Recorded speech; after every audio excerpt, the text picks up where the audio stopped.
കുർബാന തൊഴിലാളികളും അവന്മാരുടെ മതകോടതികളും. കാലം മാറിയതറിയാതെ കിടന്ന് കുന്തളിക്കുന്ന കൂതാശ കുർബാന തൊപ്പിത്തൊഴിലാളികളും നൈറ്റ് തൊഴിലാളികളും ചവകളും ഇപ്പോഴും ഈ നാട്ടിലുണ്ടെന്നും അവിടെ താളത്തിനൊത്ത് തുള്ളിച്ചാടുന്ന മുണ്ണക്കുഞ്ഞാടുകളും ഇഷ്ടം പോലെ ഇവിടെ ഉണ്ടെന്നും മനസ്സിലാക്കുക. 12-ാം നൂറ്റാണ്ടിലും 14-ാം നൂറ്റാണ്ടിലും ഒക്കെ ഇൻക്വിസിഷനും മതകോടതികളും ഒക്കെ നടത്തിയിരുന്ന ഈ മോന്മാർ ഈ 21-ാം നൂറ്റാണ്ടിലും ഇവിടെ കിടന്ന് പയറ്റുന്നുണ്ട് ഇതൊക്കെ എന്നറിയുക.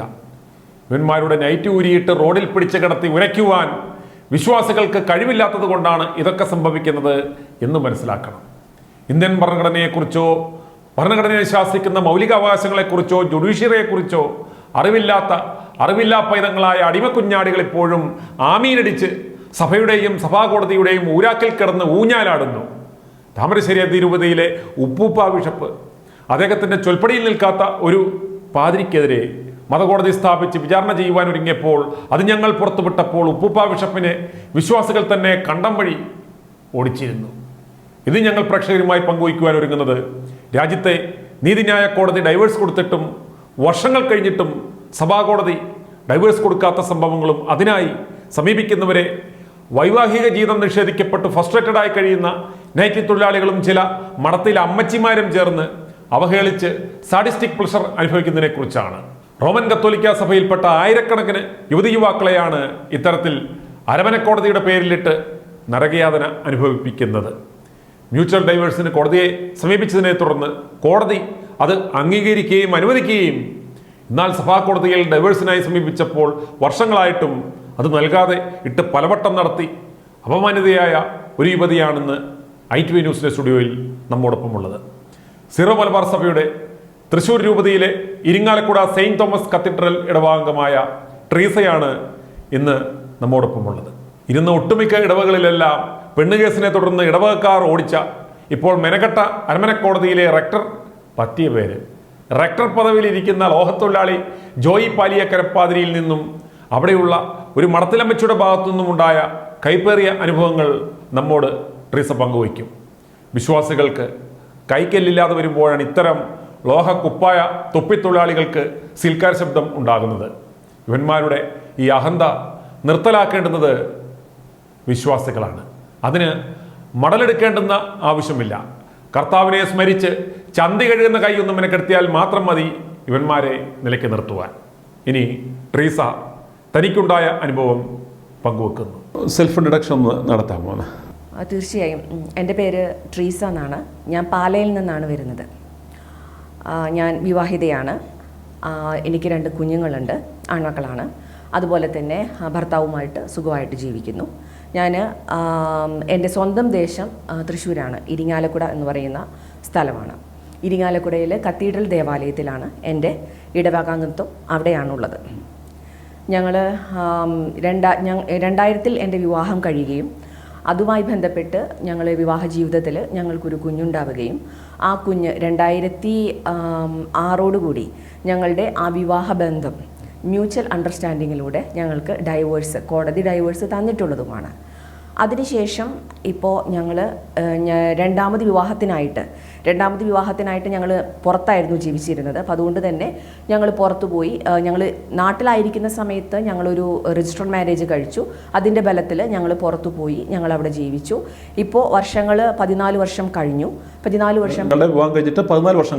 വർഷം രണ്ടാമത്തെ വിവാഹം കഴിഞ്ഞിട്ട് 14 വർഷമായി. അതിലൊരു കുഞ്ഞുമായി 8-9 വയസ്സുള്ളൊരു കുഞ്ഞുണ്ട്.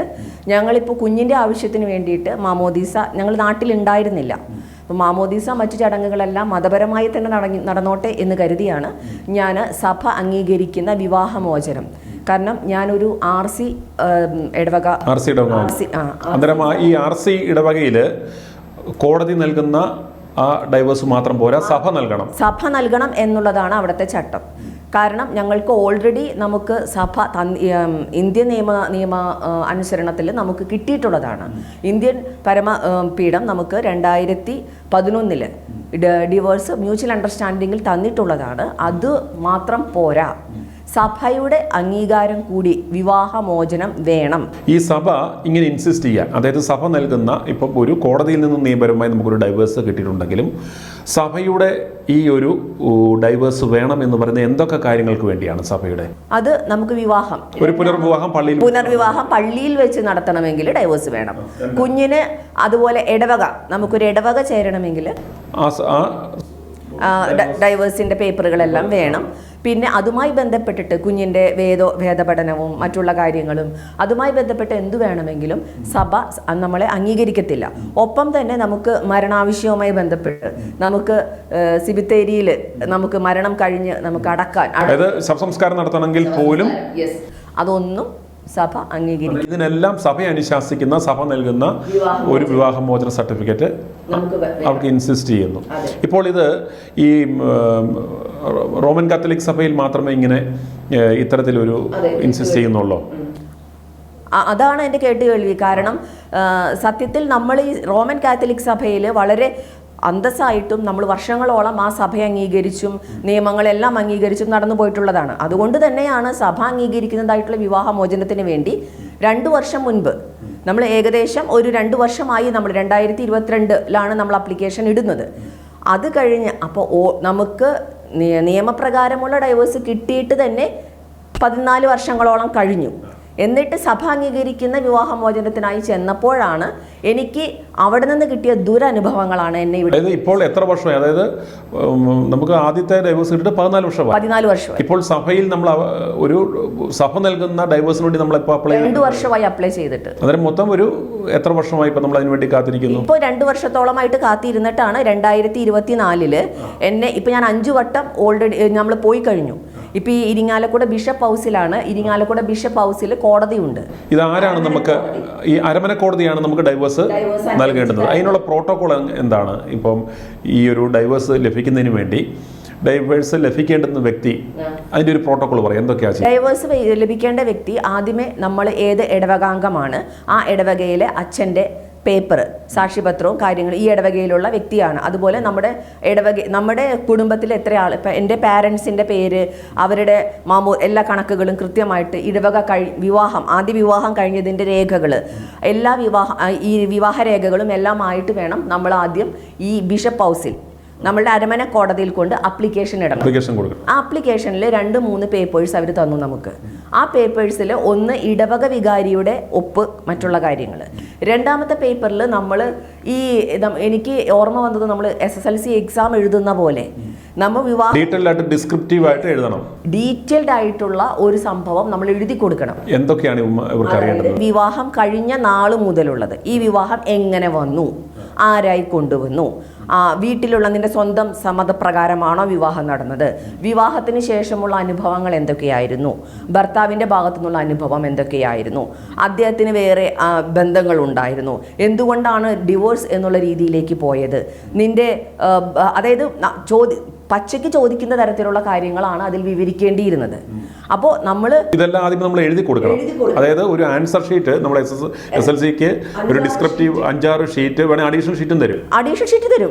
അതെല്ലാം എഴുതി നമ്മൾ അവർക്ക് കൊടുക്കണം. ചെന്ന സമയത്ത് അവിടെ ഇതുപോലെ തന്നെ വിവാഹമോചനത്തിന് വേണ്ടി ഒരു ചെറുപ്പക്കാരൻ പയ്യൻ അവൻ അവിടെ ഇരുന്ന് എഴുതുക. ഞാൻ ചോദിച്ചു, എന്നാ മോനെ നീ എഴുതുന്നേന്ന് ചോദിച്ചു. അപ്പോൾ എൻ്റെ പൊന്നു ചേച്ചി, ഞാൻ ഇവിടെ ഇരുന്നിട്ട് ഒരു എക്സാം എഴുതിക്കൊണ്ടിരിക്കുക, എക്സാമിന് പോലും ഇത്രയും ഷീറ്റ് ഞാൻ യൂസ് ചെയ്തിട്ടില്ല. അപ്പം ഞാൻ ചോദിച്ചു എന്തുകൊണ്ടാണ്? പറഞ്ഞു എനിക്കൊരു ഡൈവേഴ്സിന് വേണ്ടി. എത്ര നാളായി? 3 മാസമായിട്ടുള്ളൂ. എന്തുകൊണ്ടാണ് നീ ഡൈവേഴ്സിന് പോകുന്നത്? എൻ്റെ വൈഫ് വേറൊരുത്തൻ്റെ കൂടെ പോയി. അപ്പോൾ ഞാൻ പറഞ്ഞു, നിനക്ക് അങ്ങനെ പോയെങ്കിൽ നിനക്ക് എളുപ്പം ഡൈവേഴ്സ് കിട്ടേണ്ടതല്ലേ? ഇല്ല ചേച്ചി, ഞാനിപ്പോൾ ഇതിൻ്റെ പുറകെ നടന്നിട്ട് ഒരുപാട് നാളായി പുറകെ നടക്കുന്നു. 3 മാസമായി കല്യാണം കഴിഞ്ഞിട്ട് ഇപ്പം സത്യത്തിൽ ഞാൻ ഈ പള്ളിയിൽ തന്നെയാണ് ഇതിൻ്റെ ആവശ്യങ്ങൾക്ക് വേണ്ടി കയറി ഇറങ്ങുകയാണ്. അവിടെ നമ്മൾ അവർ തന്നെ പ്രാർത്ഥിച്ച് അനുഗ്രഹിച്ച് ആശീർവദിച്ച് കല്യാണം നടത്തിവിട്ട കേസാണ്. തീർച്ചയായും പള്ളിയിൽ തന്നെ മെത്രാന്മാരുടെ ഇതോടുകൂടി വളരെ ആഹ്ലാദപരമായിട്ട് നടത്തുന്ന വിവാഹങ്ങളാണ്. 3 വട്ടം വിളിച്ചു ചൊല്ലി എല്ലാവരെയും അറിയിച്ച് അങ്ങനെ ആഘോഷപൂർവ്വമായി നടത്തുന്ന വിവാഹങ്ങളാണ് ക്രിസ്ത്യൻ വിവാഹങ്ങൾ.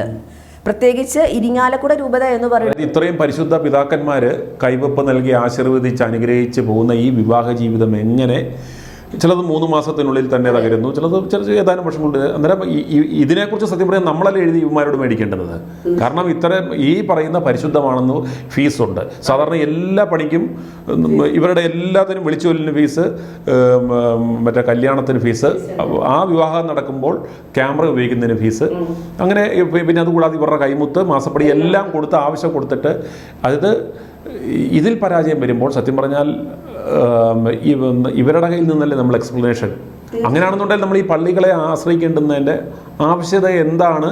ഇത്രയും ദൈവികമാണെന്നും പരിശുദ്ധമാണെന്നും പറഞ്ഞ് ഇവർ നടത്തുന്ന ഈ കർമ്മങ്ങൾ പാളുമ്പോൾ അതിന് ഉത്തരവാദികൾ ഞങ്ങൾ തന്നെയല്ലേ എന്ന് ഇവരല്ലേ സത്യം പറഞ്ഞാൽ ഒരു ആത്മചിന്തനം നടത്തും. തീർച്ചയായിട്ടും ഞാനിവിടെ വന്നതിൻ്റെ ഉദ്ദേശം തന്നെ നമ്മൾ സഭ അനുസരിക്കുന്ന പോലെ പോകണമെന്ന് ആഗ്രഹിച്ചുകൊണ്ടാണ് നമ്മൾ ഈ വിവാഹമോചനം സഭ അംഗീകരിക്കുന്നതിന് വിവാഹമോചനത്തിന് ചെല്ലുന്നത്. പക്ഷെ അവിടെ നമുക്ക് കിട്ടുന്ന ദുരനുഭവങ്ങൾ, അവിടെ എന്തൊക്കെയാണ് നമുക്ക് അവിടെ ഫേസ് ചെയ്യേണ്ടുന്ന ബുദ്ധിമുട്ട് എന്തൊക്കെയാണ്? നമ്മൾ ചെല്ലുമ്പോൾ നമ്മൾ ആദ്യം തന്നെ കാണുന്നത് ഒരു കൊലപാതകി വരുന്ന പോലെയാണ് നമ്മളെ അവർ കാണുന്നത് തന്നെ. ഒരു മാനുഷിക പരിഗണന, അതായത് വിവാഹമോചനം കഴിഞ്ഞു വരുന്ന ഒരു സ്ത്രീ, അവൾ മോശക്കാരിയാണ്, അങ്ങനെ ഒരു മൈൻഡ് സെറ്റ് ആണ്. അതാണ് ഒരു മൈൻഡ് സെറ്റ് ഓൾറെഡി അവർ ചെയ്തു വെച്ചിരിക്കുന്നത്. മാത്രമല്ല നമ്മൾ ആത്മാർത്ഥമായിട്ട് ചോദിക്കുന്ന ചോദ്യങ്ങൾക്ക് പോലും വ്യക്തമായ ഒരു മറുപടി അവരുടെ ഭാഗത്തുനിന്ന് ഉണ്ടാകത്തില്ല. എനിക്കുണ്ടായ പ്രചോദനം എന്താണെങ്കിൽ, ഞാൻ അവിടെ ചെന്ന് സംസാരിക്കുന്ന സമയത്ത് എന്നോട് എൻ്റെ അപ്പനും സഹോദരങ്ങളും ഇരിക്കെ ചോദിക്കാൻ പാടില്ലാത്ത തരത്തിലുള്ള ചോദ്യങ്ങളാണ് ഒരു അച്ഛനും ഒരു വൈദികനും ഒരു കന്യാസ്ത്രീയും കൂടി ഇരുന്ന്, കന്യാസ്ത്രീ എഴുതാനിരിക്കുന്നു, വൈദികൻ ചോദിക്കാനിരിക്കുന്നു. ഈ ചോദിക്കാനിരിക്കുന്ന ചോദ്യങ്ങൾ നമ്മളോട് ചോദിക്കുന്നത് വിവാഹ ജീവിതത്തെക്കുറിച്ച്. ഈ വിവാഹത്തിന് മുൻപേ നീ എങ്ങനെയായിരുന്നു, വിവാഹത്തിന് ശേഷം എങ്ങനെയായിരുന്നു. ചോദിക്കുന്ന ആരാണ്? ചോദിക്കുന്നത് വൈദികൻ, എഴുതുന്നത് കന്യാസ്ത്രീയാണ്. ഇത് നമ്മളോട് പേഴ്സണലിയാണ് ഇത്തരം കാര്യങ്ങൾ ചോദിക്കുന്നത്. നമ്മളെ ഒരു വിളിച്ചിരുത്തി ഒരു റൂമിലേക്ക്, ഓപ്പൺ റൂമാണ്, അവിടെ വിളിച്ചിരുത്തി അവിടെ ഫോൺ യൂസ് ചെയ്യാൻ പാടില്ല, ഫോൺ സ്വിച്ച് ഓഫ് ചെയ്ത് വേണം അകത്തേക്ക് കടക്കാൻ. പിന്നെ നമ്മുടെ പാരൻസ് ആദ്യത്തെ സിറ്റിങ്ങിൽ നമുക്ക് അപ്ലിക്കേഷൻ കൊടുക്കുക മാത്രമാണ്. അപ്പോൾ പാരൻസ് കൊണ്ട് ചെല്ലണം, പാരൻസ് വേണം, സാക്ഷികൾ വേണം. എന്ത് സാക്ഷി? ഈ വിവാഹത്തിൽ പങ്കെടുത്ത സാക്ഷികൾ വേണം.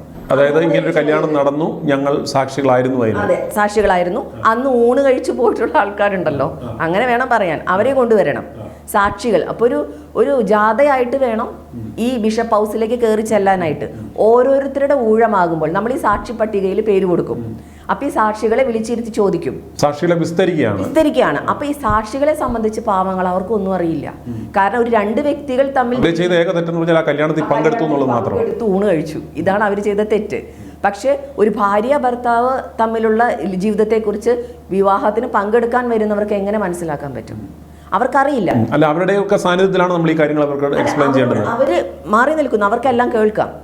അത് കഴിഞ്ഞ് പാരൻസിന്റെ മുന്നിൽ വെച്ചിട്ടാണ്, എനിക്ക് അമ്മയില്ല, അമ്മ മരിച്ചു, ഇപ്പോൾ അപ്പച്ചനാണ് ഉള്ളത്. അപ്പോൾ അപ്പച്ചൻ്റെ മുന്നിൽ വെച്ച് എൻ്റെ സഹോദരങ്ങളുടെ മുന്നിൽ വെച്ച് ചോദിക്കുവാണ്, നിനക്ക് എങ്ങനെയായിരുന്നു വിവാഹ ജീവിതം, നിനക്ക് സാറ്റിസ്ഫൈഡ് ആയിരുന്നു? പെട്ടെന്ന് നമുക്ക് അടി കിട്ടുന്ന പോലെയുള്ള ചോദ്യങ്ങൾ, കുടുംബജീവിതത്തെക്കുറിച്ചും ലൈംഗിക കാര്യങ്ങളെക്കുറിച്ചും എല്ലാം തന്നെ ഓപ്പൺ ആയിട്ട് ചോദിക്കുകയാണ്. അപ്പോൾ ഞാൻ അതിന് പറഞ്ഞ മറുപടി, എൻ്റെ പാരൻസും എൻ്റെ സഹോദരങ്ങളും ഇരിക്കെ എനിക്ക് ഇത്തരത്തിലുള്ള ചോദ്യങ്ങൾക്ക് മറുപടി പറയാൻ ബുദ്ധിമുട്ടുണ്ട്. അത് നമ്മൾ എല്ലാ കാര്യങ്ങളും എഴുതി അങ്ങോട്ട് റിപ്പോർട്ട് തന്നിട്ടുള്ളതാണ്. അത് അവർക്ക് വായിച്ചു കഴിഞ്ഞാൽ മനസ്സിലാക്കാൻ പറ്റും. അത് പിന്നെ എടുത്തെടുത്ത് നമ്മൾ പറഞ്ഞവർക്ക് കേൾക്കണം. അതെ, ആ ഒരു അനുഭവമാണ് അവർക്ക്. പക്ഷേ ചെന്നിരിക്കുന്ന ഒരു സ്ത്രീയുടെ മനോഭാവം, അല്ലെങ്കിൽ ഒരു പുരുഷനാകട്ടെ സ്ത്രീയാകട്ടെ, കഴിഞ്ഞുപോയ കാര്യങ്ങളെക്കുറിച്ച് വീണ്ടും വീണ്ടും ആവർത്തിച്ച് കേൾക്കുകയും അതിനെ സംബന്ധിച്ച് ഈ ലൈംഗികമായിട്ടുള്ള കാര്യങ്ങൾ കൂടുതൽ ആവേശത്തോടു കൂടി എടുത്ത് ചോദിക്കുകയും ചെയ്യുന്നത് തെറ്റായിട്ടുള്ളൊരു നടപടി. കാരണം നമ്മുടെ മനസ്സ് ആ സമയത്ത് ഏത് രീതിയിലാണ് എന്നുള്ളത് നമുക്ക് തന്നെ അറിയാൻ പറ്റില്ല. നമ്മൾ പെട്ടെന്ന് ഷോക്കഡായി പോകും. അപ്പം ഞാൻ ചില ചോദ്യങ്ങൾ നമ്മൾ തിരിച്ച് ചോദിക്കുമ്പോൾ നിന്നോടത് പറയേണ്ട കാര്യമില്ല, നമ്മൾ അഭിസംബോധന ചെയ്യുന്നത് നിന്നോട്, അതായത് പേര് പോലും പറയത്തില്ല. നീ അത്ര ധാർഷ്ട്യത്തോടെയാണ് ഇടപെടുന്നത്. ഞാൻ ആകെ 2 ചോദ്യങ്ങൾ, ചിലപ്പോൾ ഒരു കൊലപാതകം നടത്തി ഈ ശിക്ഷാവിധി കേൾക്കാൻ നിൽക്കുന്ന ഒരു കുറ്റവാളിക്ക് പോലും ചിലപ്പോൾ ഇതിനേക്കാൾ ഒരു കരുണയോടെയായിരിക്കും ചിലപ്പോൾ ജഡ്ജി പെരുമാറുന്നത്. നമ്മളെ കാണുന്ന സാഹചര്യത്തിൽ തന്നെ ഒരു പരിഹാസത്തോടു കൂടി, അല്ലെങ്കിൽ ഒരു നോട്ടം, ഭാവം. ആ സിസ്റ്റർ, ഞാൻ പലവട്ടം ഞാൻ വിചാരിച്ചു, ഈ സിസ്റ്റർ എന്താണ് ഇങ്ങനെ, ഇവരൊരു സ്ത്രീയല്ലേ, ഒരു സ്ത്രീയോട്, അതായത് കോടതി നടപടികളാണ് ഇങ്ങനെ. അത് മാത്രമല്ല, നമ്മൾ ഈ ബിഷപ്പ് ഹൗസിലേക്ക്, കോടതിയിലേക്ക് ചെല്ലുമ്പോൾ അരമനയിൽ പോയി, നമ്മുടെ കത്തീഡ്രൽ ഇടവകയിൽ പോയിട്ട് സമൻസ് കൈപ്പറ്റണം. സമൻസോ? സമൻസ് എന്ന് പറഞ്ഞാൽ എനിക്കും അറിയത്തില്ലായിരുന്നു ഇതെന്ത്. ഞാനിത് ഈ കോടതിയിലും പോലീസ് സ്റ്റേഷനിലേക്ക് നമ്മൾ കേട്ടിട്ടുള്ളൂ. എന്നെ വിളിച്ച് പറയുവാണ്, നിങ്ങൾ വരുന്ന സമയത്ത് നിങ്ങളുടെ ഇടവകയിൽ പോയി ഇടവക ഓഫീസിൽ കയറി അവിടെ നിന്ന് നിങ്ങളുടെ പേരിൽ ഒരു സമൻസ് ഇവിടെ നിന്നും അരമന കോടതിയിൽ നിന്നും അയച്ചിട്ടുണ്ട്. നിങ്ങൾ ആ സമൻസ് കൈപ്പറ്റണം. ഒപ്പം നിങ്ങളുടെ പാരൻസിനും അവരും കൈപ്പറ്റണം. അവിടെ നിന്നെങ്കിൽ രസമുണ്ടായിരുന്നു. സാക്ഷികൾ വന്നിട്ടില്ലേ, അവർക്കൊക്കെ നിരത്തി പിടിച്ച് സമൻസ് അയച്ചിരിക്കുക. അവരുടെ ഇടവകയിൽ നിന്നും അവരുടെ അച്ഛൻ്റെ സാക്ഷ്യപത്രത്തോടു കൂടി ഈ സാക്ഷികളടക്കം അവരുടെ ഇടവക കൊണ്ടുവരണം. അത് വലിയ ബുദ്ധിമുട്ടുള്ള കാര്യമാണ്. കാരണം എന്ന് വെച്ചാൽ അവരൊന്നും അറിഞ്ഞിട്ടില്ല. അറിയാത്ത ആൾക്കാർ അവരുടെ ഇടവകയിൽ പോയി പറയുവാണ്, എന്ത് ദാ എൻ്റെ വകയിലുള്ള എൻ്റെ ഒരു ബന്ധു ഇതുപോലെ ഡൈവേഴ്സായിട്ട് ഇന്ന പോലെ അരമന കോടതിയിലാണ് എന്ന് സൂചിപ്പിക്കുന്നതിന് തുല്യമല്ലേ അവരുടെ ഇടവകയിൽ പോയി. ചുരുക്കം പറഞ്ഞാൽ നോട്ടീസ് അടിച്ച് നാട് നീളം വിതരണം ചെയ്യുന്ന പണിയാണ് ഇവർ ചെയ്യുന്നത്. ഇനി ഇവരുടെ ഫീസ് വല്ലതും ഉണ്ടോ ഇതിന്? ഫീസ് കാര്യങ്ങളായിട്ടൊന്നുമില്ല. ഒരു ചെറിയ ആദ്യം എത്രയോ നിസ്സാരം 50 100 അങ്ങനെ എന്തോ സംതിങ് അങ്ങനത്തെ എന്തോ ഫീസ് മാത്രമേ ഉള്ളൂ. കാര്യം ഇതുവരെ എനിക്ക് ഫീസോ മറ്റു കാര്യങ്ങളോ ഒന്നും പറഞ്ഞിട്ടില്ല. ഞാൻ ആകെ 2 ചോദ്യങ്ങളെ ചോദിച്ചിട്ടുള്ളൂ. 5ാമത്തെ വട്ടമാണ്, 5th ടൈമാണ് ഞാൻ. അത് 5 തവണ പോയി. എത്ര നാളുകൾക്കുള്ളിൽ? ഈ പറയുന്ന 2022 മുതൽ ഇപ്പൊ 24 വരെ 5 തവണ. ഈ 2 ഇയേഴ്സിനുള്ളിൽ 5 തവണ നമ്മളെ നടത്തിച്ചു ഡൈവേഴ്സിന് വേണ്ടി. തീർച്ചയായും. ഞാനപ്പോൾ നാട്ടിലും ഇല്ല. അപ്പം ഞാൻ ചോദിക്കുകയും ചെയ്തു, എന്ത് ഇതിൻ്റെ നെക്സ്റ്റ് നടപടി എന്താണ്. ഞാൻ ആകെ ചോദിച്ച 2 ചോദ്യങ്ങൾ ഇതാണ്. ഞാൻ അവിടെ ഇരുന്ന സിസ്റ്ററിനോടാണ് ഞാൻ ആദ്യം ചോദിച്ചത്, സിസ്റ്ററെ എനിക്കൊരു കാര്യം അറിയണമെന്നുണ്ട്, ഇത് ഇനി നെക്സ്റ്റ് എന്താണ് ഇതിൻ്റെ ഫോർമാലിറ്റി. സിസ്റ്റർ പറഞ്ഞ അതൊന്നും പറയാൻ പറ്റത്തില്ല. ഞാൻ പക്ഷേ എന്തുകൊണ്ട് പറ്റത്തില്ല? സിസ്റ്റർക്ക് ഫോർമാലിറ്റി അറിയത്തില്ലേ? എന്താണ് ഇതിൻ്റെ അടുത്ത ഫോർമാലിറ്റി? കാരണം ഞാൻ നാട്ടിലില്ലാത്ത വ്യക്തിയാണ്. ഞാൻ വർക്ക് ചെയ്യണത് ബാംഗ്ലൂരാണ്. അതുകൊണ്ട് നാട്ടിലില്ല. അപ്പോൾ എനിക്ക് വരണമെങ്കിൽ പെട്ടെന്ന് വിളിച്ചാൽ എനിക്ക് വരാൻ പറ്റത്തില്ല. അപ്പോൾ എത്ര നാൾ എടുക്കും ഇതൊന്ന് കംപ്ലീറ്റ് ആയിട്ട് കിട്ടാൻ? എത്ര നാളെടുക്കും? അതൊന്നും പറയാൻ പറ്റത്തില്ല. ഇവിടെ നിന്ന് വീണ്ടും സമൻസ് അയക്കും. അറിയാമല്ലോ, കോടതിയിൽ പ്രതിക്ക് ഒരിക്കലും ജഡ്ജിയോട് ചോദ്യങ്ങൾ ചോദിക്കാൻ പാടില്ല. അന്നേരം അതുകൊണ്ടാവാം ഇവിടുത്തെ വലിയ ജഡ്ജിമാരോട് നമ്മൾ ചോദ്യം ചോദിക്കുകയോ മിണ്ടുവാൻ പോലും പാടില്ലെന്നായിരിക്കും. പക്ഷേ നമ്മൾ ഇപ്പം ഈ പറഞ്ഞ പോലെ നമ്മളോട് നമ്മളുടെ കാര്യത്തിന് വേണ്ടി നമ്മൾ ചെല്ലുമ്പോൾ നമ്മൾ ചോദിക്കുന്ന ചോദ്യങ്ങൾക്ക് വ്യക്തമായി മറുപടി നൽകുക എന്നുള്ളതാണ് അവിടെ ഇരിക്കുന്നവരുടെ ആദ്യമായിട്ട് അവർ ചെയ്യേണ്ടത്.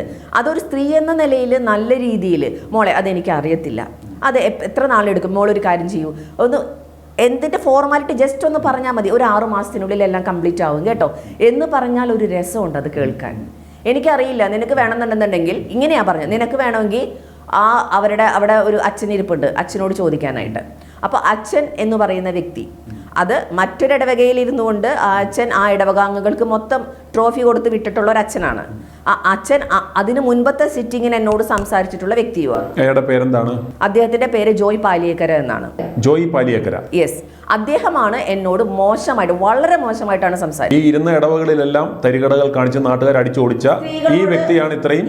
സ്ത്രീകളോട് നല്ല രീതിയിൽ പെരുമാറാറില്ല എന്ന് തന്നെയാണ് ഇരുന്നിരുന്ന ഇടവകയിൽ നിന്നെല്ലാം വരുന്ന. അയാളാണ് ഈ വിചാരണ. അദ്ദേഹം എന്നോട് ഒരു സിറ്റിങ്ങിൽ എന്നോട് സംസാരിച്ചിട്ടുള്ള വ്യക്തിയാണ്. ഇതൊക്കെ തന്നെയാണ് ചോദിച്ചിട്ടുള്ളത്. അന്ന് എൻ്റെ സഹോദരി പറയുകയും ചെയ്തു, എൻ്റെ കർത്താവേ, ഇത് ഞങ്ങളുടെ ഇടവകയിൽ ഇരുന്നിട്ടുള്ള അച്ഛനാണ്, ഈ അച്ഛൻ ഭയങ്കര പ്രശ്നമാണ്, ഇതിപ്പോൾ എന്നെ കണ്ടു കഴിഞ്ഞാൽ കുറച്ച് ചൊറിയുന്ന ചോദ്യങ്ങൾ കൂടുതൽ ചോദിക്കും. ശരിയാണ്, അതുപോലെ തന്നെ സംഭവിച്ചു. അതുമാത്രമല്ല, അത് കഴിഞ്ഞ് ഈ സിസ്റ്റർ പറഞ്ഞത് പ്രകാരം ഞാൻ അച്ഛനെ ചെന്ന് കാണുവാണ്. തൊട്ടപ്പുറത്തെ റൂമിലാണ് അച്ഛനൊരു സിസ്റ്റത്തിൻ്റെ മുൻപിലിരിക്കുന്നു. അപ്പം ഞാൻ ചെന്ന് ചോദിച്ചു, അച്ഛോ ഞാനൊരു കാര്യം അറിയാനാണ്, ഞാനിങ്ങനെ അരമന കോടതിയിൽ വന്നതാണ്. ഇപ്പോൾ 2 സിറ്റിംഗ്, ഇപ്പോൾ കോടതിയിൽ തന്നെ 2 സിറ്റിംഗ് കഴിഞ്ഞു. ടോട്ടൽ ഇപ്പോൾ 5 പ്രാവശ്യം ഞാനിവിടെ വന്നു കഴിഞ്ഞു, 4 പ്രാവശ്യം കഴിഞ്ഞു, 5ാമത്തെ പ്രാവശ്യമാണ്. ഇനി എത്ര നാളെടുക്കും? എന്താ നിൻ്റെ പ്രശ്നം? അല്ല, എത്ര നാളെടുക്കുന്നു എന്നറിയാൻ നിൻ്റെ പ്രശ്നം പറ നീ. ഞാൻ പറഞ്ഞു, അല്ല എത്ര നാളെടുക്കുമെന്ന് അറിയണം, കാരണം ഇതിപ്പോൾ എൻ്റെ കാര്യങ്ങൾ ചോദിക്കാൻ നിന്നോട് പറയാൻ പറ്റത്തില്ല. ഞാൻ പറഞ്ഞു, അച്ഛൻ അങ്ങനെ പറയരുത്, കാരണം എൻ്റെ കാര്യം ഞാനല്ലാതെ മറ്റാരാണ് ചോദിച്ചത്? പിന്നെ ആരോടായിരിക്കാം പറയാൻ പറ്റുന്നത്? അതറിയത്തില്ല. അച്ഛനോട് തന്നെ ഞാൻ ചോദിച്ചു, അച്ഛൻ പറ. ഞാൻ അങ്ങോട്ട് ചോദിക്കുക ചെയ്യുന്നത്, അന്ന് അച്ഛൻ പറ, ഞാൻ ആരോട് ചോദിക്കണം? അപ്പോൾ എൻ്റെ ഫാദർ പുറത്ത് നിൽക്കുന്നുണ്ട്. അപ്പോൾ ഞാൻ സൗണ്ട് ഉയരുന്നത് കണ്ടപ്പോൾ അവിടെ അച്ഛൻ പറയുവാണ്, ഒച്ചയിൽ എന്നേക്കാൾ സൗണ്ടിൽ അച്ഛൻ പറയുവാണ്, ഞാൻ മാന്യമായിട്ടാണ് ചോദിക്കുന്നത്, നീ ഇവിടെ ഒച്ച വെച്ച് പേടിപ്പിക്കൊന്നും വേണ്ട, പോവാൻ നോക്ക്, പോ. പിന്നെ ഇതെല്ലാം ഞാൻ പറഞ്ഞു, അച്ഛാ ഇത് 6 മാസം എടുക്കുമോ, 1 വർഷം എടുക്കുമോ? കാരണം ഞാൻ പുറത്ത് ജീവിക്കുന്ന ആളാണ്. ഈ പള്ളിയിൽ നിന്ന് വിളിക്കുമ്പോൾ പെട്ടെന്ന് ഓടി വരാനുള്ളൊരു സാഹചര്യമല്ല എൻ്റേത്. അതുകൊണ്ട് തന്നെ എനിക്ക് എത്ര നാളെടുക്കും? 6 മാസത്തിനുള്ളിൽ ഈ പ്രോസസ്സ് എല്ലാം കംപ്ലീറ്റ് ആകുമോ? 1 വർഷത്തിനുള്ളിൽ കംപ്ലീറ്റ് ആകുമോ? അപ്പോൾ പറയുവാണ്, നിന്നോട് അതൊന്നും പറയേണ്ട കാര്യമില്ല, നിൻ്റെ കേസ് മാത്രമല്ല ഇവിടെ ഉള്ളത്, ഒരുപാട് കേസ് ഇവിടെ ഉണ്ട്. അപ്പം ഞാൻ പറഞ്ഞു, എൻ്റെ കേസ് ഞാനല്ലേ ചോദിക്കേണ്ടത്, ഒരുപാട് കേസ് ഉണ്ടായിക്കോട്ടെ, ഇതിന് 6 മാസം 1 വർഷം, നീ പോകാൻ നോക്കിയാ, നീ ഇവിടെ നിന്നിട്ട് ബഹളം വെച്ചിട്ടൊന്നും കാര്യമൊന്നുമില്ല, നീ ആരെ ഒച്ച വെച്ചിട്ട് കാണിക്കുന്നേ, പോവാൻ നോക്ക്. അങ്ങനെ ഒരു ചോദ്യം ചോദിച്ചപ്പോൾ നമ്മളെ പരമാവധി ഇൻസൾട്ട് ചെയ്യുന്ന രീതിയിൽ. അത് മാത്രമല്ല, എത്ര നാളെ എടുക്കുന്നത്, നീ പോയി നിന്റെ അപ്പനോട് ചോദിക്കാൻ. അത് കേട്ടുകൊണ്ട് എൻ്റെ ഫാദർ അകത്തേക്ക് വന്നു. എന്നിട്ട് എന്താ അച്ഛൻ ഇവിടെ പറയുന്നതെന്ന് ചോദിച്ചു. അപ്പനോട് ചോദിക്കാൻ പറയുന്നത് കേട്ടിട്ടാണ് ഞാൻ അകത്ത് വന്നത്. നിങ്ങൾ മോളെയും കൂട്ടി പോവാൻ നോക്കാൻ, അതൊക്കെ അതിൻ്റെ ചടങ്ങ് പ്രകാരം നടക്കും. സിസ്റ്റർ പറഞ്ഞൊരു വാക്കുണ്ട്, ഇനി 2 സമൻസ് ആ ഭർത്താവ് എന്ന് പറയുന്ന വ്യക്തിയുടെ ഇടവകയിലേക്ക് അയക്കും. 2 സമൻസ്.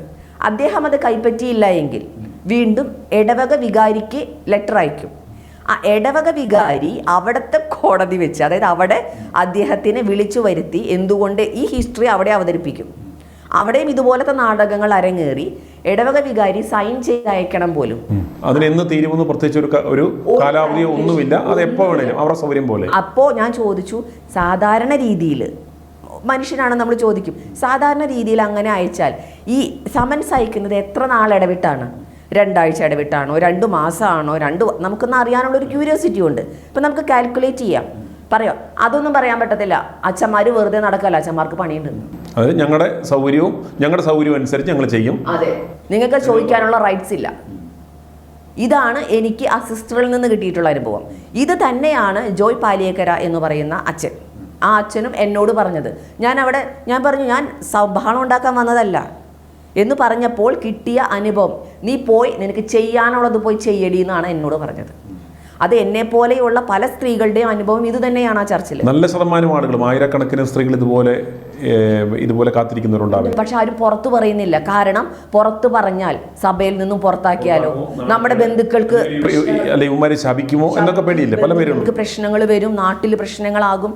ഇത് ഓർത്തിട്ടാണ് പലരും. ഞാൻ പറഞ്ഞ അവസാനം എന്താ ചെയ്യാൻ പറ്റുന്നത് എന്നെങ്കിൽ, അച്ചോ ഇത് 2 ദിവസത്തിനുള്ളിൽ എന്തായാലും പുറം ലോകം അറിയണം.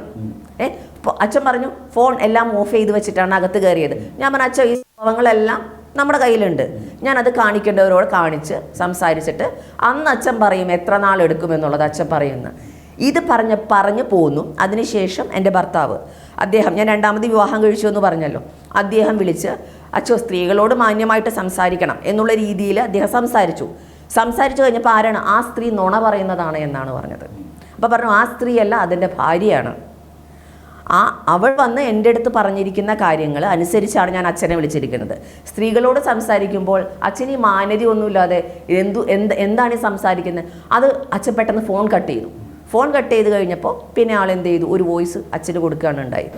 ഇപ്പം നമ്മുടെ ഭാഗത്ത് നിന്ന് നമുക്ക് ഈ ദുരനുഭവങ്ങൾ കാണിച്ച് ഏതെങ്കിലും തരത്തിലുള്ള ഒരു നിയമ നടപടികളിലേക്ക് നമ്മൾ നീങ്ങുന്നുണ്ടോ? കാരണം നമ്മളെ പബ്ലിക്കലി ഇൻസൾട്ട് ചെയ്യുന്നു. ഇപ്പം നമ്മൾക്ക് ഓൾറെഡി ഇന്ത്യൻ ജുഡീഷ്യറി കൺവിൻസ്ഡായി നമുക്ക് ഡൈവോഴ്സ് നോട്ടീസ് നൽകിയിട്ടുള്ളതാണ് വർഷങ്ങൾക്ക് മുമ്പ് തന്നെ, 14 വർഷങ്ങൾക്ക് മുൻപ്. ഇത് മ്യൂച്വൽ ഡൈവോഴ്സും ഇതിനകത്ത് മറ്റൊരു കൺഫ്യൂഷനും ഇല്ലെന്നിരിക്കെ ഇത്രയും നമ്മളെ നടത്തിക്കുകയും പേഴ്സണലി നമ്മുടെ സ്ത്രീത്വത്തെ അപമാനിക്കുന്ന തരത്തിൽ ഇത്തരം സംസാരങ്ങൾ സംസാരിക്കുകയും ചെയ്ത ഇതിനെതിരെ എന്തെങ്കിലും തരത്തിലുള്ള നിയമ നടപടികളിലേക്ക് പോകും? തീർച്ചയായിട്ടും എന്നെ പോലെ തന്നെ ആ ഇടവകയിൽ തന്നെ, അല്ലെങ്കിൽ RC ഈ പറയുന്ന റോമൻ കാത്തലിക് സഭാ വിഭാഗത്തിൽപ്പെടുന്ന ഒരുപാട് സ്ത്രീകളും പുരുഷന്മാരും ഇതേ രീതിയിൽ അനുഭവിച്ച്, കാരണം സ്ത്രീകളെ സംബന്ധിച്ചിടത്തോളം ചിലപ്പോൾ പെട്ടെന്നായിരിക്കും നല്ലൊരു വിവാഹാലോചന വരുന്നത്.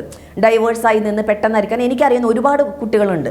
26 വയസ്സുള്ളത്, 23 വയസ്സുള്ളത്, വിവാഹത്തിൽ പെട്ടെന്ന് തന്നെ 1 വർഷം കൊണ്ട് തന്നെ ഡൈവേഴ്സായി. അവർ നിൽക്കുമ്പോഴായിരിക്കും നല്ലൊരു ആലോചന വരുന്നത്. ആലോചന വരുമ്പോൾ പള്ളിയിൽ ചെന്ന് സംസാരിക്കുമ്പോൾ ഡൈവേഴ്സ് കൊടുക്കത്തില്ല. ഡൈവേഴ്സ് ഇട്ട് കറക്കും, നീട്ടിക്കും. അവരെ പള്ളിയിൽ വെച്ച് കെട്ടാനോ മറ്റുള്ള കാര്യങ്ങൾക്കോ സമ്മതിക്കും. അതായത് ഇവർ ഈ ആളും തരവും നോക്കിയായിരിക്കും ഇത്തരത്തിൽ ഇത് കൈകാര്യം ചെയ്യുന്നത്. അന്നേരം തീർച്ചയായിട്ടും ഇത്തരം ഈ സഭകളുടെ ഇത്തരം കാട്ടാളത്തരത്തെ നമുക്ക് തുറന്ന് കാണിക്കേണ്ടത് അത്യാവശ്യമാണ്. കാരണം ശബ്ദമില്ലാത്ത ആയിരക്കണക്കിന് യുവതിയുവാക്കൾ നമ്മുടെ നാട്ടിലുണ്ട്. നമ്മുടെ ജുഡീഷ്യറിയും നമ്മുടെ ഭരണഘടനയും നമുക്ക് അനുശാസിക്കുന്ന മൗലിക അവകാശങ്ങളും എല്ലാം നമുക്കുണ്ട്. അപ്പോൾ ഇവരുടെ ഈ സഭയുടെ താളത്തിനൊത്ത് തുള്ളേണ്ടത് യാതൊരു ആവശ്യവുമില്ല. ഇവർക്ക് ഇത്തരത്തിൽ നമ്മളെ ഹരാസ് ചെയ്യേണ്ടതോ നമ്മളുടെ സ്ത്രീത്വത്തെയോ അല്ലെങ്കിൽ അപമാനിക്കാൻ തക്ക യാതൊരു റൈറ്റും ഇവർക്കില്ല. ഈ വെറും കൂതാശ തൊഴിലാളികൾ, വിശ്വാസികളുടെ ചെലവിൽ ഉപജീവനം കഴിയുന്ന ഈ വർഗത്തിന് വിശ്വാസികളോട് ഒച്ച കയർക്കാൻ, അതൊക്കെ നമ്മളുടെ ബലഹീനതകൾ കൊണ്ടും നമ്മുടെ അറിവില്ലായ്മകൾ കൊണ്ടും നമ്മൾ അംഗീകരിച്ചു കൊടുക്കുന്നുകൊണ്ട് മാത്രമാണ് ഇവന്മാർ ഈ ചവിട്ടുനാടകം കളിക്കുന്നത്. അതുകൊണ്ട് ഞങ്ങളുടെ അഭിപ്രായം ശക്തമായ നിയമ നടപടിയിലേക്ക് ഇത് പോകണം. It should be a deterrent for all. ഇനി ഇവന്മാർ ഒരു കേരളത്തിലുള്ള ഒരു യുവതിക്കോ ഒരു യുവാവിനോ ഇത്തരത്തിലുള്ള ഒരു ദുരനുഭവം ഈ കൂതാശ കുപ്പായ തൊപ്പിത്തൊഴിലാളികളുടെ ഭാഗത്തു നിന്ന് ഉണ്ടാകാൻ പാടില്ല. അതുകൊണ്ട് ശക്തമായ നിയമ നടപടികളാണ് പോകുക. അതിൻ്റെ എല്ലാ പിന്തുണയും ഞങ്ങളുടെ ഭാഗത്തു നിന്നും ഉണ്ടാകുമെന്നാണ് പറയാനുള്ളത്. ഇപ്പോൾ നമ്മൾ പങ്കുവെച്ച അനുഭവങ്ങൾ എന്ന് പറയുന്നത് ഒരു ഡൈവേഴ്സ് ആവശ്യവുമായി ബന്ധപ്പെട്ട് നമ്മൾ ചെല്ലുമ്പോൾ നമ്മളെ വട്ടം കറങ്ങിയ കാര്യങ്ങളാണ് ഇത്രയും പറഞ്ഞത്. ഇതിന് മുമ്പ് തന്നെ, ഇപ്പോൾ ഒരു വിവാഹത്തിന് മുമ്പ് തന്നെ നമ്മൾ ഈ പള്ളിയുമായി ബന്ധപ്പെട്ട് ഇവരുടെ ചില ചിട്ടവട്ടങ്ങളുണ്ട്. പ്രീ മാരിറ്റൽ കൗൺസിലിംഗ് ഉണ്ട്, ഇതിനു മുമ്പായിട്ടുള്ള കുമ്പസാരങ്ങളുണ്ട്. അന്നേരം ഇത്തരത്തിലുള്ള ഈ ഞരമ്പ് പാതിരികളെ സംബന്ധിച്ചിടത്തോളം ഏറ്റവും കൂടുതൽ ചൂഷണങ്ങൾ നടക്കുന്നത് ഈ സമയങ്ങളിലാണ് എന്ന് നമുക്ക് വിശ്വാസികളിൽ നിന്ന് തന്നെ മനസ്സിലാക്കാൻ സാധിച്ചിട്ടുണ്ട്. എന്ത് തോന്നുന്നു ഇത്തരം ഈ കാര്യങ്ങളെക്കുറിച്ച്? തീർച്ചയായിട്ടും. കാരണം നമ്മൾ പല സ്ത്രീകളും ഇത് അനുഭവിക്കുന്നതാണ്. വിവാഹം എന്നുള്ള ഒരു കുദാശയ്ക്ക് മുൻപായിട്ട് കെട്ടുകുമ്പസാരം എന്ന് പറയുന്ന ഒരു ചടങ്ങുണ്ട്. കെട്ടുകുമ്പസാരത്തിൽ നമ്മൾ അതുവരെ ചെയ്തിട്ടുള്ള പാപങ്ങളെല്ലാം തന്നെ പലപ്പോഴും കർത്താവിൻ്റെ മുൻപിൽ ഏറ്റുപറയുന്ന പോലെ തന്നെയാണ് ഈ വൈദികരുടെ മുൻപിൽ ഏറ്റുപറയുന്നത്. നമ്മുടെ മനസ്സിലുള്ള എല്ലാ കാര്യങ്ങളും, ഈവൻ കെട്ടുകുമ്പസാരത്തിൽ അച്ഛന്മാർ ചോദിക്കുന്ന ചോദ്യങ്ങൾ, പച്ചയ്ക്ക് ചോദിക്കുന്ന ചോദ്യങ്ങൾ പല സ്ത്രീകളും പല കുട്ടികളും എന്നോട് വന്ന് പറഞ്ഞിട്ടുണ്ട്. അല്ലെങ്കിൽ നമ്മളോട് ചോദിക്കുന്ന ചോദ്യങ്ങൾ, നമ്മൾ സ്ത്രീ എന്നുള്ള രീതിയിൽ നീ വെർജിൻ ആണോ എന്നുള്ള ക്വസ്റ്റ്യൻ വരെയാണ് അവിടെ കുമ്പസാരത്തിൽ ചോദിക്കുന്നത്. കാരണം ഭർത്താവിന് കീഴ്പ്പെട്ടിരിക്കാനായിട്ട് കുമ്പസാരത്തിലാണ്. ഈ വക കാര്യങ്ങളെല്ലാം തന്നെ നമുക്ക് വിവാഹത്തിന് മുൻപേ തന്നെ ഇത്തരത്തിലുള്ളൊരു അനുഭവം ഒരു വൈദികനിൽ നിന്ന് കിട്ടുമ്പോൾ നമ്മൾ ആകെ ഷോക്കഡായി പോകും. പക്ഷെ ആ സമയത്ത് നമ്മൾ ആരോടും പറയത്തില്ല. മിക്ക സ്ത്രീകളും ആരോടും പറയില്ല, മനസ്സിലൊതുക്കും. കാരണം നല്ലൊരു ആവശ്യം നടക്കാൻ പോവുകയല്ലേ എന്നുള്ള രീതിയിൽ. പിന്നെ ഈ ചെറുപ്പക്കാരായിട്ടുള്ള സ്ത്രീകളൊന്നും പോയി കുമ്പസാരിക്കണത് ഇപ്പോൾ കുറഞ്ഞു, അതിൻ്റെ എണ്ണം കുറഞ്ഞു വരികയാണ്. കാരണം പേടിയായി ഇപ്പോൾ എല്ലാവർക്കും കുമ്പസാരിക്കാൻ. കുമ്പസാരത്തിൽ ചോദിക്കുന്ന ചോദ്യങ്ങൾ വളരെ വൃത്തികെട്ട രീതിയിലുള്ള ചോദ്യങ്ങളൊക്കെ ചോദിക്കും. കാരണം പാപം ചെയ്യാൻ പാടില്ല, നീ എത്തരത്തിലുള്ള പാപങ്ങൾ ചെയ്തിട്ടുണ്ട്. അപ്പോൾ പലർക്കും ശരിക്കും യഥാർത്ഥ കുമ്പസാരമല്ല അവിടെ നടക്കുന്നത്. പേടിച്ച് പല കാര്യങ്ങളും അച്ഛൻ ചോദിക്കുമ്പോൾ പറയണമല്ലോ എന്നോർത്ത് ഈ കുമ്പസാരത്തിൽ നിന്ന് കിട്ടുന്ന രഹസ്യങ്ങളെ മറ്റൊരാളോട് പറയാൻ പാടില്ല എന്നുള്ളതാണ്. ഈ രഹസ്യങ്ങളെ വെച്ച് ബ്ലാക്ക് മെയിൽ ചെയ്യുന്ന ഒട്ടേറെ അച്ഛന്മാരുണ്ട്. അവരെ വിളിച്ച് നീ കുമ്പസാരത്തിൽ അതെന്തായാലും ഞാൻ മറ്റൊരാളോടും പറയത്തില്ല, അത്തരത്തിലുള്ള ബ്ലാക്ക് മെയിൽ ചെയ്യുന്ന വൈദികര് ഈ പറയുന്ന സമുദായത്തിലുണ്ട്. കാരണം വിവാഹം അതായത് മറ്റുള്ള സഭകളിലെല്ലാം തന്നെ വിവാഹം കഴിക്കാം അച്ഛന്മാർക്ക്. പക്ഷേ ഈ RC സഭയിൽ, റോമൻ കാത്തലിക് സഭയിൽ അച്ഛന്മാരെ വിവാഹം കഴിക്കാൻ പാടുള്ളതല്ല. ഈ വിവാഹം കഴിയാത്ത അച്ഛന്മാർ അല്ലെങ്കിൽ സിസ്റ്റേഴ്സ് എങ്ങനെയാണ് വിവാഹിതരായവരെ കൗൺസിൽ ചെയ്യുന്നതും വിവാഹിതരായവരുടെ അനുഭവങ്ങൾ ചോദിക്കുന്നതും? ഈ അച്ഛന്മാർ കുമ്പസാരത്തിലാണ് പലരോടും പല കാര്യങ്ങളും ചോദിച്ച് മനസ്സിലാക്കുന്നത്. ആ ബോധം എന്തുകൊണ്ട് വിശ്വാസികൾക്കുണ്ടാകുന്നില്ല? കാരണം നമ്മളെ സംബന്ധിച്ചിടത്തോളം വളരെ എഡ്യൂക്കേറ്റഡ് ആണ്, വളരെ ഔന്നത്യത്തിൽ നിൽക്കുന്നവരാണ് എന്ന് പറഞ്ഞാൽ പോലും ഈ ഒരു വകതിരിവും ബോധവും നമ്മുടെ ആളുകൾക്ക് ഇല്ലാത്തതുകൊണ്ടല്ലേ ഈ വെറും ഒരു നൈറ്റി തൊഴിലാളികളായി ഇവരുടെ മുന്നിൽ ഇവർ ചോദിക്കുന്ന ചോദ്യങ്ങൾക്ക് നമ്മുടെ ഉള്ളിലുള്ള എല്ലാ കാര്യങ്ങൾ പറയുവാൻ ഇവന്മാരാരാണ്? അത്തരം ഒരു ഇവന്മാരും വെറും പച്ച മനുഷ്യന്മാരാണ്, ഇത് ഉപജീവനത്തിന് വേണ്ടി നടത്തുന്ന ഒരു തൊഴിലാണ് എന്ന് വിശ്വാസികൾക്കൊരു ബോധം ഉണ്ടായാൽ ഇതെല്ലാം തീരത്തില്ലേ? കാരണം ഇതൊന്നും പറയുന്നത് കർത്താവിനോടല്ല. കർത്താവിനോട് സംസാരിക്കാൻ നമുക്ക് ഒരു മിഡിൽമെൻ്റ് ആവശ്യമില്ല. ഈ കൂതാശ തൊഴിലാളികൾ ഇതിനിടയ്ക്ക് കയറിയിട്ട് കുറേ കാലം മാത്രമേ ആയിട്ടുള്ളൂ. അന്നേരം ഇവരോട് ഇത്തരം കാര്യങ്ങളൊന്നും പറയാൻ പാടില്ല.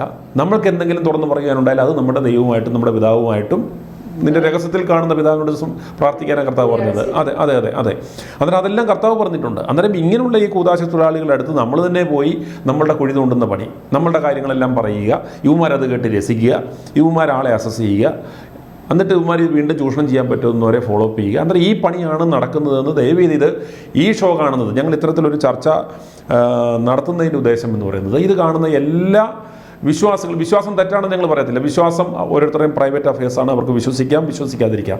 ആ സ്വാതന്ത്ര്യം എല്ലാ മനുഷ്യർക്കുമുണ്ട്. പക്ഷേ ഇത്തരത്തിലുള്ള വിശ്വാസത്തിൻ്റെ പേരിൽ ദൈവത്തിൻ്റെ പ്രതിപുരുഷന്മാരാണ് എന്ന് പറഞ്ഞ് വെറും 5 മീറ്റർ തുണി അടിച്ചിട്ട് ആളുകളെ ചൂഷണം ചെയ്യാനിരിക്കുന്ന ഈ പാതിരി പാമ്പുകളെ സൂക്ഷിക്കുക. ഇവന്മാരെ നിങ്ങൾ വളരെയേറെ കെയർഫുള്ളായിട്ട് നിങ്ങളെയും നിങ്ങളുടെ കുടുംബത്തെയും കുഞ്ഞുങ്ങളെ പോലും ഇപ്പോൾ എത്രയോ ദുരനുഭവം. ഇന്നലെ ഞങ്ങളൊരു വാർത്ത വിട്ടു.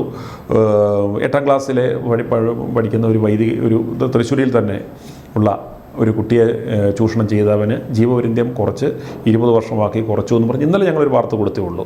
എന്തിനാ? വേദപാഠം പഠിക്കാൻ, സന്മാർഗം പഠിക്കാൻ വേണ്ടിയാണ് ഈ പാതിരികളുടെ അടുത്ത് പോകുന്നത്. ഇത് കേൾക്കുന്ന എല്ലാ വിശ്വാസികളും, എല്ലാ മനുഷ്യരായവരും നിങ്ങളും മനസ്സിലാക്കണം. ഇവന്മാരും മജ്ജയും മാംസവുമുള്ള വിവാഹ ജീവിതം നിഷേധിക്കപ്പെട്ട് ചങ്ക് പൊട്ടാറായി നടക്കുന്ന വെറും സാധാരണക്കാരായിട്ടുള്ള മനുഷ്യ ശരീരങ്ങളാണ്. എല്ലാ മനുഷ്യർക്കും ഉണ്ടാകുന്ന വിചാരങ്ങൾ ഇവന്മാർക്ക് ഉണ്ട് എന്ന് മനസ്സിലാക്കുക. ഇവന്മാരിൽ ഒരു പരിശുദ്ധവും പരിപാവനത്വവും ഒന്നുമില്ല. ഇവന്മാർ ഏത് നിമിഷവും കയറ് പൊട്ടിക്കാവുന്ന സൈസ് കാട്ടുമൃഗങ്ങളാണെന്ന് മനസ്സിലാക്കുക. ഇവരുടെ മുന്നിൽ നിങ്ങളുടെ മനസ്സ് തുറക്കാൻ പോകരുത്. നിങ്ങളുടെ കുഞ്ഞുങ്ങളെ അതിനനുവദിക്കരുത്. ഈ ചടങ്ങുകൾക്ക് വേണ്ടി ഒരു ക്രിസ്ത്യാനി എന്ന ഒരു ലേബൽ തെറ്റിക്കൊട്ടിക്കണം. അല്ലെങ്കിൽ ഈ പറയുന്ന പോലെ നിങ്ങളുടെ ഈ സോകോൾഡ് ചടങ്ങുകൾ, കല്യാണം, മാമോദിസ, മരണം, ഇന്ന് പലരും ഈ സമുദായത്തെ ഡിപ്പെൻഡ് ചെയ്യുന്ന ഈ 3 കൗദാശിക കാര്യങ്ങൾക്ക് വേണ്ടിയാണ് എന്ന് വിശ്വാസികൾ തന്നെ തുറന്ന് സമ്മതിക്കുന്നു. പക്ഷേ ഇതിനെ ആ ഒരു മൈൻഡോടുകൂടി ഇതിനകത്തൊന്നും ഒരു ആത്മീയതയില്ല എന്ന് മനസ്സിലാക്കുക. ഇതെല്ലാം ഇവന്മാരുടെ വയറ്റിപ്പഴപ്പിന് വേണ്ടി, നമ്മളെ പൂളാക്കാൻ വേണ്ടി, ഇവന്മാരുടെ ഈ വെച്ചുകെട്ടും ഏച്ചുകെട്ടും ഈ വേഷവും ഈ ഇവന്മാരുടെ ഈ കോലാഹല കച്ചേരികളെല്ലാം നമ്മളെ ഊറ്റി എല്ലാ തരത്തിലും സാമ്പത്തികമായും ലൈംഗികപരമായും ഏതൊക്കെ തരത്തിൽ ഇവന്മാർക്ക് ചൂഷണം ചെയ്യാൻ പറ്റുമോ അതിനുള്ള ഒരു ചൂഷണ സംഘമായി. ഇതിന് ക്രിസ്തു പോലും ഇരുന്ന് ചിരിക്കുമായിരുന്നു. ഇത് ക്രിസ്തുവായിട്ട് യാതൊരു ബന്ധവുമില്ല. ഇനി ക്രിസ്ത്യാനിറ്റി ആയിട്ടൊരു ബന്ധവുമില്ല. ഇതൊരു ചൂഷക സംഘം. അന്നേരം ഈ ഒരു 21ാം നൂറ്റാണ്ടിലേലും ഇത് ജനങ്ങൾ മനസ്സിലാക്കണം. അതിന് ഇന്ന് നമ്മൾ നിമിത്തമായി ഇത്തരം കാര്യങ്ങൾ ഒരു 99% സ്ത്രീകളും മുന്നോട്ട് വരാറില്ല. കാരണം അവരൊന്നെങ്കിൽ അവരുടെ ആദ്യ ജീവിതത്തിൽ തന്നെ അവർ കൊളാപ്സ് ആയിട്ടുണ്ടാവും. വീണ്ടും ഇത്തരം ഒരു കാര്യത്തിന് പോകാൻ അവരുടെ ഭർത്താക്കന്മാരുടെ ഭാഗത്തു നിന്നൊരു സപ്പോർട്ട് ഉണ്ടല്ല. ഇത് നമ്മുടെ ഒരു ഭർത്താവ് അത്രയും സപ്പോർട്ടീവായിട്ടും ഇത്തരം കാര്യങ്ങളെ വിമർശിക്കുന്ന ഒരു വ്യക്തിയുമായതുകൊണ്ട് നിങ്ങൾ രണ്ടുകൂടെ മുന്നോട്ട് വരികയും ഇത് നമ്മൾ ചർച്ച ചെയ്യുകയല്ല.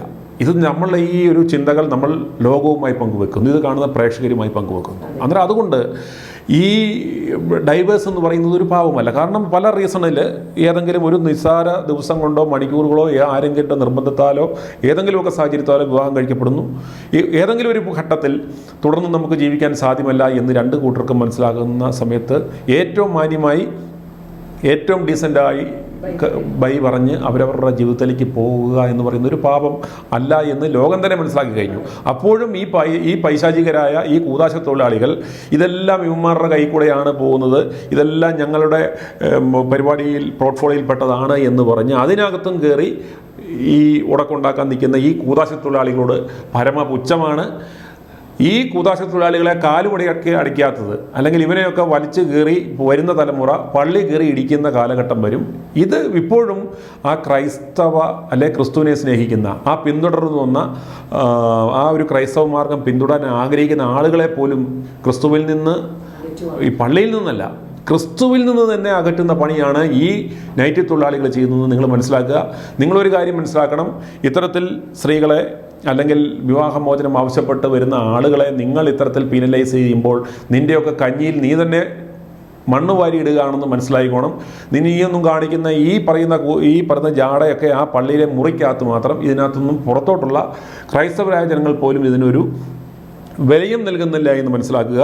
അതുകൊണ്ട് ഈ ചെയ്ത പണിക്കൊക്കെയുള്ള കോൺസിക്വൻസ് കള്ളപ്പാതിരികളെ അനുഭവിക്കാൻ റെഡിയായിക്കൊള്ളുക എന്ന് മാത്രം പറഞ്ഞുകൊണ്ട് ഇന്ന് ഇത്തരം നമ്മളുടെ ഈ ഒരു അനുഭവം പ്രേക്ഷകർക്ക് വേണ്ടി തുറന്നു പറയുകയും ഈ ഒരു സാമൂഹിക വിപത്തിനെതിരെ, ഇതൊരു വിപത്ത് തന്നെയാണ്. നമ്മളിപ്പം സതി നിരോധിച്ചു അല്ലെങ്കിൽ ഇത്തരത്തിലുള്ള ഡൗറി നിരോധിച്ചു എന്നൊക്കെ പറഞ്ഞ പോലെ ഈ കൂതാശ തൊഴിലാളികളെയും ഇങ്ങനെയുള്ള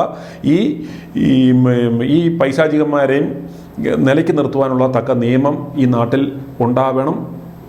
ഇന്നത്തെ ചർച്ച കൊണ്ട് ഞങ്ങൾ ഉദ്ദേശിക്കുന്നത് ഇത് സംസ്ഥാന സർക്കാരും അതുപോലെ ജുഡീഷ്യറിയും മറ്റെല്ലാ സംവിധാനങ്ങളും ഇപ്പോഴും ഈ നാട്ടിൽ ഈ 21ാം നൂറ്റാണ്ടിൽ ദൈവത്തിൻ്റെ സ്വന്തം നാടെന്ന് പറയുന്ന ഈ നാട്ടിൽ ഇത്രയും എഡ്യൂക്കേറ്റഡ് ആണെന്ന് പറയുന്ന അഹങ്കരിക്കുന്ന നാട്ടിൽ ഇപ്പോഴും ഇത്തരം പൈശാചിക മൂർത്തികളാണ് കാര്യങ്ങൾ നിയന്ത്രിക്കുന്നത്. ഇവിടുത്തെ ജുഡീഷ്യറിക്കും ഇവിടുത്തെ സംവിധാനങ്ങൾക്കൊന്നും ഇവർ ഒരു പുല്ല് വിലയാണ് നൽകുന്നതെന്നും ദയവായി മനസ്സിലാക്കുക. ഇവരെ നിലയ്ക്ക് നിർത്തേണ്ടുന്ന കാലം അതിക്രമിച്ചു. i2i News, an eye for truth. i2i News subscribe ചെയ്തിട്ടില്ലാത്തവർ ഇപ്പോൾ തന്നെ സബ്സ്ക്രൈബ് ചെയ്യുക. നോട്ടിഫിക്കേഷൻ ലഭിക്കുവാൻ ബെൽ ബട്ടണും അമർത്തുക.